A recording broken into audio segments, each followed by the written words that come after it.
12 আর 24 পড়ানো হচ্ছে ivy set এবং আইভি ড্রপ ফ্যাক্টর কি, ক্লোরেট কি এবং আইভি ফ্লুইডটা কি জিনিস, ওর মধ্যে কি কি পরিমাণে যে কনসেন্ট্রেশন থাকে সেগুলো পড়ালাম। তো ফার্স্ট যেটা হচ্ছে আইভি সেট হচ্ছে দুভাগে ভাগ করা হয়, একটা মাইক্রো ড্রিপ সেট আর একটা হচ্ছে যে ম্যাক্রো ড্রিপ সেট। মাইক্রোটা হচ্ছে ছোট, যেটা হচ্ছে পেডিয়াট্রিকদের ক্ষেত্রে হচ্ছে যে ইউজ করা হয়। এখানে কি হয়, ড্রপ ফ্যাক্টরটা থাকে যে 60 হচ্ছে ড্রপ পার মিনিট থাকে।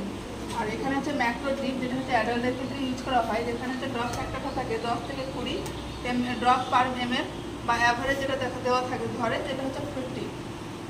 ড্রপ ফ্যাক্টরটা হচ্ছে ড্রপ হচ্ছে পার এমএল ইজ নোন অ্যাজ হচ্ছে ড্রপ ফ্যাক্টর, মানে 1 এমএল এর মধ্যে কত ড্রপ হচ্ছে সেটা হচ্ছে ড্রপ ফ্যাক্টর।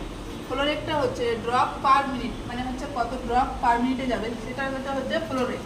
এবার সেটাকে বার করা একটা সূত্র রয়েছে, সেটা হচ্ছে যে flow rate equal to total volume into ML into হচ্ছে ড্রপ ফ্যাক্টর বাই হচ্ছে টাইম ইন্টু মিনিট।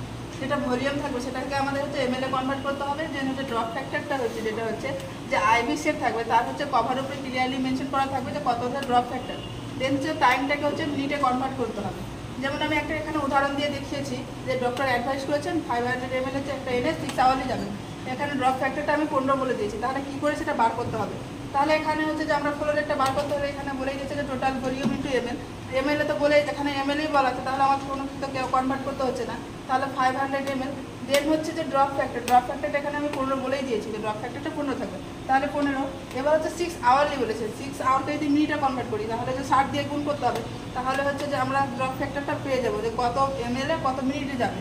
এখানে বার করে যেটা পেয়েছি সেটা হচ্ছে যে 1 মিনিটে হচ্ছে যে 20.8 ml পার মিনিট, মানে হচ্ছে অ্যাকুরেট হচ্ছে যে 21 হচ্ছে ফোঁটা পার ml পার মিনিটে যাবে।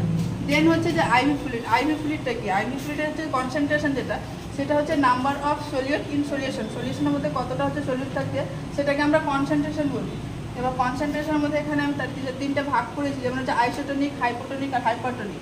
আইসোটনিকটা বলবো যে আমাদের বডি ফ্লুইড থাকে সেম কনসেন্ট্রেশন যে ফ্লুইডটা থাকে তাকে বলি আমরা আইসোটনিক। হাইপোটনিক বলি যেটা হচ্ছে যে আমাদের বডি ফ্লুইডের যে কম্পোনেন্টগুলো থাকে সেম হচ্ছে যে না থেকে তার থেকে যদি কম কনসেন্ট্রেশন থাকে তখন আমরা বলছি হাইপোটনিক। হাইপারটনিকটা বলছি যে বডি ফ্লুইডের যে কনসেন্ট্রেশন তার থেকে যখন বেশি থাকে তখন বলছি আমরা হাইপারটনিক।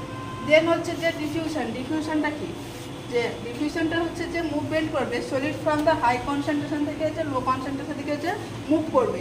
এখানে যদি কোনো সেমি পারভিয়াল মেমব্রেন দেওয়া থাকে সেটাকে আমরা ডিফিউশন বলছি। ডিফিউশন হচ্ছে যেমন একটা এখানে আমি এক্সাম্পল দিয়ে বুঝিয়েছি যে একটা সেমি পারভিয়াল মেমব্রেন আছে, এখানে এক সাইডে হচ্ছে যে 5 লিটার হচ্ছে যে জল নিয়েছি, এক সাইডে হচ্ছে যে 5 লিটার নিয়েছি, দু সাইডে নিয়েছি। সেমটা করেছি যে এক সাইডে হচ্ছে 200 গ্রাম হচ্ছে NaCl দিয়েছি, একটা সাইডে দিয়েছি যে 100 গ্রাম NaCl।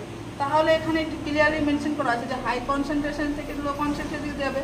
এবার হচ্ছে কনসেন্ট্রেশনটা আমি বলেছি ওখানে যেখানে হচ্ছে সলিডটা হচ্ছে যে কনসেন্ট্রেশন, এখানে তাহলে যে সলিডের পরিমাণটা বেশি থাকছে এখানে তাহলে হাই কনসেন্ট্রেশন হচ্ছে, এখানে সলিডের পরিমাণটা কম থাকছে বলে এটা লো কনসেন্ট্রেশন হচ্ছে, তাহলে ফ্লুইডটা হচ্ছে এদিক থেকে এদিকে হচ্ছে যে মুভ করবে। আজকে এই পর্যন্তই।